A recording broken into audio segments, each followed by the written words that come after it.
नमस्कार साथियों, आज की इस क्लास में हम लोग जो है यूपी जीके के कुछ मोस्ट इंपॉर्टेंट क्वेश्चंस का रिवीजन करेंगे। तो चलिए करते हैं क्लास की शुरुआत। सबसे पहला प्रश्न है, उत्तर प्रदेश में कितने महाजनपद स्थित हैं? तो देखिए, उत्तर प्रदेश में जो है टोटल 8 महाजनपद स्थित हैं। 16 में से 8 महाजनपद कहाँ पर स्थित हैं? उत्तर प्रदेश राज्य के अंदर स्थित हैं। महाजनपदों की जानकारी हमें कहाँ से हुई है? तो इसकी जानकारी हमें अंगुत्तर निकाय से हुई है। आइए चलिए एक एक करके इन महाजनपदों को देखते हैं और इनकी राजधानी क्या थी। तो एक तरफ महाजनपद है, दूसरी तरफ उनकी राजधानी है। बात की जाए सबसे पहले महाजनपद की, तो ये है काशी। काशी महाजनपद की राजधानी थी Varanasi. Very very important, Kashi महाजनपद की राजधानी थी वाराणसी। काशी को जो है मंदिरों और घाटों का शहर भी कहा जाता है। इसी प्रकार दूसरा महाजनपद जो उत्तर प्रदेश में स्थित है वो है मल्ल। अगर आपसे पूछा जाए मल्ल महाजनपद की राजधानी क्या थी, तो इसकी थी कुशीनारा। कुशीनारा किस महाजनपद की राजधानी थी? मल्ल महाजनपद की थी। इसी प्रकार अगला जो महाजनपद है वो है चेदी। चेदी महाजनपद की राजधानी थी शक्तिमती। ये भी उत्तर प्रदेश में स्थित एक महाजनपद था। इसकी राजधानी थी चेदी की शक्तिमती।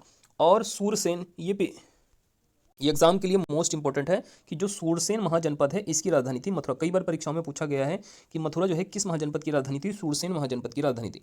इसके अलावा जो पांचवा महाजनपद उत्तर प्रदेश में स्थित है वो है कौशल। तो देखिए, कौशल की राजधानी जो है श्रावस्ती और साथ में अयोध्या, दोनों जो है कौशल महाजनपद की राजधानी थी। इसी प्रकार जो छठा महाजनपद उत्तर प्रदेश में स्थित वो है वत्स। वत्स की राजधानी क्या थी? कौशाम्बी। कौशाम्बी किस महाजनपद की राजधानी थी उत्तर प्रदेश के? वत्सी। अगला महाजनपद है कुरु। कुरु महाजनपद की राजधानी क्या है? इंद्रप्रस्थ। इस चीज को भी आपको याद, कुरु महाजनपद की राजधानी क्या है? इंद्रप्रस्थ है। और अंतिम जो महाजनपद आठवां है वो है पांचाल। पांचाल महाजनपद की राजधानी क्या है? अहिछत्र और काम्पिल्य। ये जो है पांचाल महाजनपद की राजधानी थी। ये क्रम से जो है उत्तरी पांचाल और दक्षिण पांचाल की जो है एक तरह से राजधानियां थी, अहिछत्र और काम्पिल्य। चलिए आइए देखते हैं कुछ और इंपॉर्टेंट क्वेश्चंस को। देखिए, अगर आपसे पूछा जाए कि बताइए लॉर्ड कॉर्नवालिस की कब्र उत्तर प्रदेश में किस जिले में स्थित है? तो देखिए, जो लॉर्ड कॉर्नवालिस थे इनकी जो है कब्र कहाँ पर स्थित है? ये तो उत्तर प्रदेश के जो है गाजीपुर जनपद में जो है लॉर्ड कॉर्नवालिस की कब्र है। अब ये लॉर्ड कॉर्नवालिस कौन थे? तो देखिए, इन्हें जो है भारत में सिविल सेवा का जनक कहा जाता है। भारत में अगर आपसे सिविल सेवा का जनक पूछा जाए तो ये कौन थे? Lord Cornwallis. और इन्होंने ही जो है भारत के अंदर स्थायी बंदोबस्त व्यवस्था को भी शुरू किया था। तो ये भी एक बार एग्जाम में पूछा गया है कि स्थायी बंदोबस्त व्यवस्था किसने शुरू की थी? लॉर्ड कॉर्नवालिस ने। और इनकी कब्र कहाँ है? गाजीपुर में। इसके अलावा देखिए, अगर आपसे पूछा जाए तृतीय आंग्लो मैसूर युद्ध किसके समय में लड़े गए थे, तो ये भी लॉर्ड कॉर्नवालिस के समय में ही हुए थे, 1790 से लेकर 1792 ईस्वी के मध्य में, तीसरा आंग्लो मैसूर युद्ध।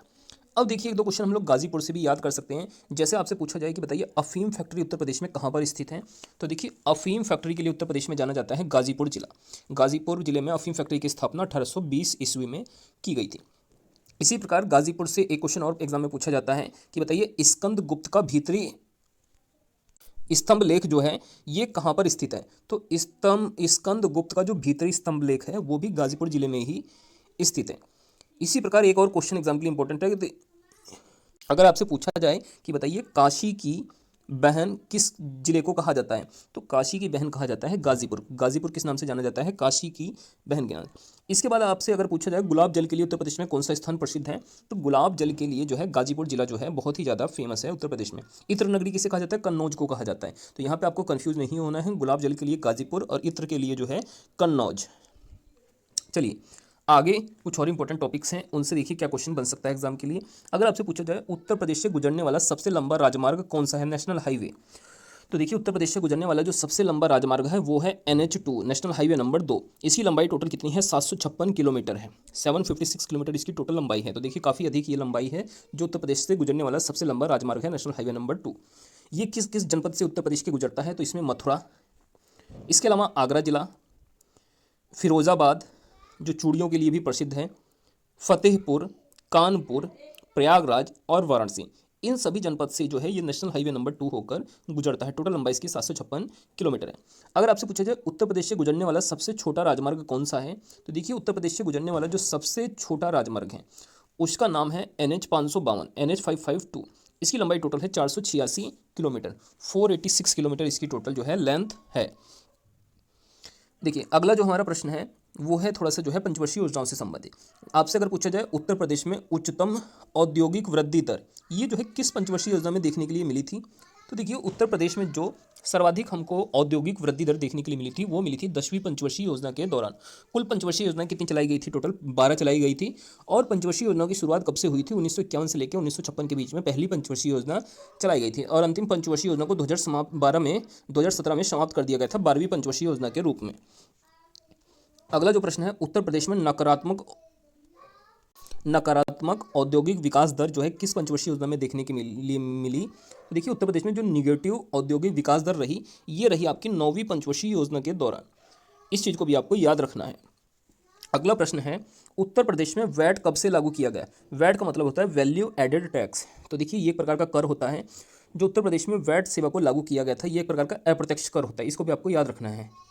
ये जो है 1 जनवरी 2008 से जो है इसको उत्तर प्रदेश में लागू किया गया था।